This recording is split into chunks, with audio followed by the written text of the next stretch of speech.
There's a strange kind of ache that settles in when someone really sees you again, not as a mother, a neighbor, or the woman who always remembers to bring snacks to the school fundraiser, but as a woman. Desired. Noticed. Wanted. It happened slowly, almost imperceptibly. Aaron was turning 21.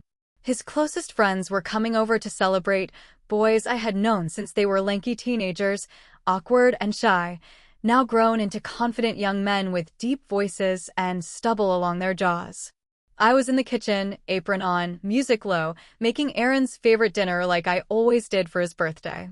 The doorbell rang. I opened it, smiling automatically, and there they were, James, Theo, and Liam. They greeted me like always, warm, polite, but something was different this time. Their eyes lingered. James gave me a slow once-over and smiled. "You look amazing, Mrs. K." Theo leaned in for a hug, hands brushing low on my back. "Can't believe Aaron kept you hidden all these years." Liam didn't say much. He just watched me with a quiet intensity that made my skin warm in places I'd almost forgotten. Dinner passed in a blur of laughter, stories, and wine. I stayed mostly quiet, content to watch them and to feel them watching me. James held my gaze too long. Theo's compliments bordered on flirtation. Liam barely looked away. Later, while cleaning up alone in the kitchen, I was grateful for the stillness.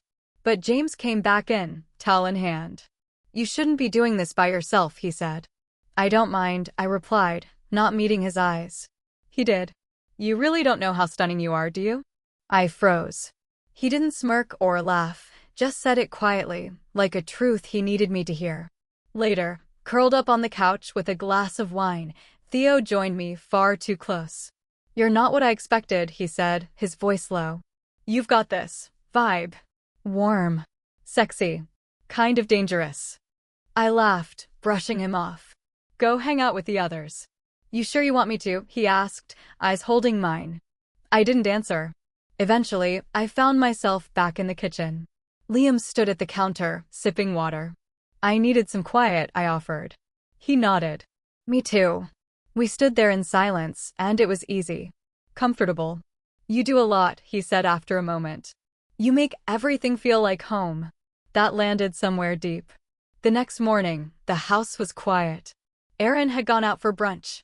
I walked barefoot into the backyard with a mug of coffee, still replaying the night in my mind. I hadn't done anything wrong, but something had shifted. Then James appeared, stepping onto the patio. "I was hoping you'd be alone," he said. "For what?" "To see you." I raised a brow. "You didn't come for Aaron?" He smiled. "No. I came for you." He stepped closer. "You're not just beautiful," he said. "You carry yourself like you've been through things. That kind of grace, it's rare." Before I could respond, Theo's voice called out, light and easy. "I brought muffins." He strolled in, grinning like this was the most normal thing in the world. "Thought you might want some company." I blinked. "You two planned this?" They laughed. "Nope," James said.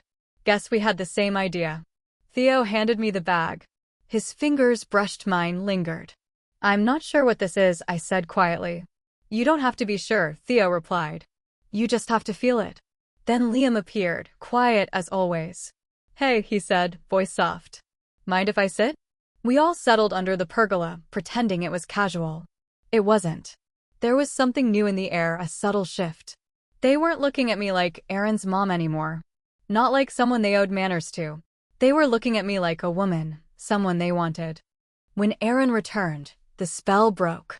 The energy snapped back into place.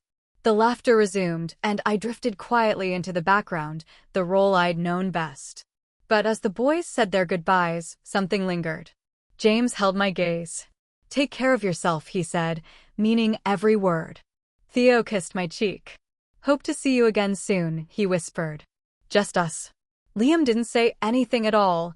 He just looked at me, eyes full of something unspoken. And then he left. That night, I stood in front of my mirror. Same woman.